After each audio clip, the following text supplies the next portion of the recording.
The shadow of fear. For over a decade, Northern California lived in terror. A phantom prowled the quiet neighborhoods of Sacramento and beyond, slipping into homes under the cover of darkness. He struck without warning, breaking in, overpowering his victims, and vanishing before anyone could stop him.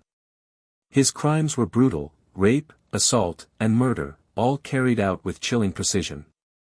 He was known by many names: the East Area Rapist, the original Night Stalker, and later, the Golden State Killer.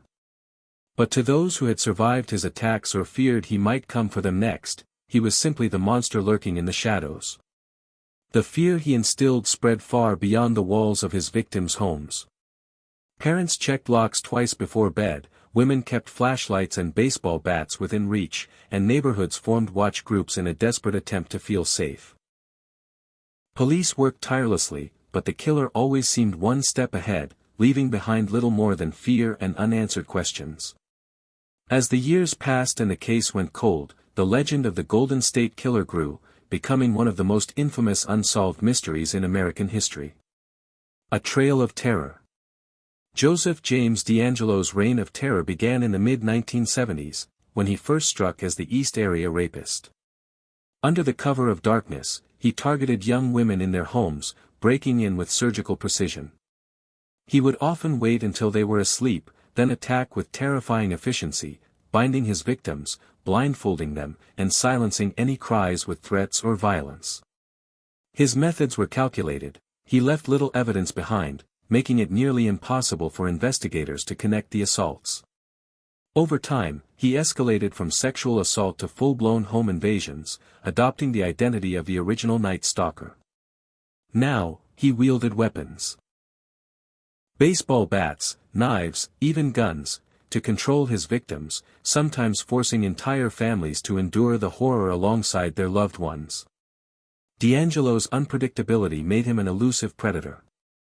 He moved across cities and counties, striking at random intervals, never staying in one place long enough for authorities to establish a pattern. He meticulously planned his attacks, scouting neighborhoods beforehand and using stolen vehicles to evade detection.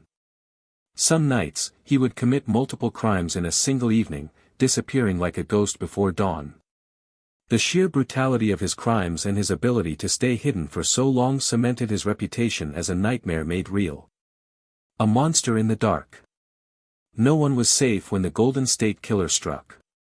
His victims ranged from teenagers to elderly couples, each encounter marked by terror and uncertainty. Survivors described the same harrowing sequence. Waking to find a masked figure standing over them, a weapon in hand, demanding silence. He would force victims to the floor, bind their hands and feet, and blindfold them, ensuring they could not see his face. Some were made to lie face down while he ransacked their homes, searching for valuables or personal items that would later be used in future attacks. Others endured hours of psychological torment, forced to listen as he taunted them with whispered threats or played soft music on their own stereos to mask any sounds of struggle. One particularly chilling aspect of his crimes was his use of household objects as tools of control. In some cases, he tied victims together using telephone cords or belts, binding them in agonizing positions.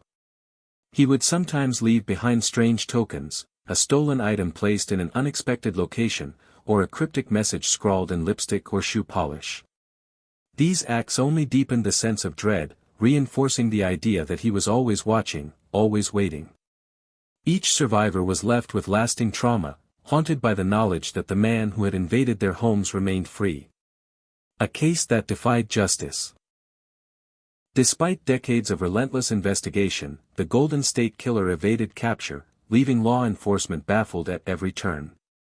Authorities struggled to piece together a coherent profile of the perpetrator, as his crimes spanned multiple jurisdictions and evolved over time. Early on, police believed they were dealing with two separate criminals, the East Area Rapist and the original Night Stalker, but the connections between the cases remained elusive. Without a clear suspect, detectives relied heavily on forensic evidence, collecting DNA samples and analyzing fingerprints from crime scenes. However, technology at the time was limited, and none of the genetic profiles matched existing criminal databases. As the years passed, new leads emerged, only to crumble under scrutiny. Witnesses reported suspicious individuals in certain neighborhoods, but descriptions varied widely, sometimes a tall man, sometimes short, sometimes white, sometimes Hispanic. This inconsistency led to dead ends, fueling frustration among investigators. Task forces were assembled, resources poured into the search, yet the killer continued his reign of terror unchecked. With each passing year, the mystery deepened, and the case became a symbol of the limits of investigative science, until a breakthrough finally shattered the decades-long silence. A breakthrough in the shadows. In 2018, after decades of frustration and failed leads, law enforcement finally found a way to pierce the veil of secrecy surrounding the Golden State Killer. Advances in forensic technology, particularly in genetic genealogy, provided a critical breakthrough.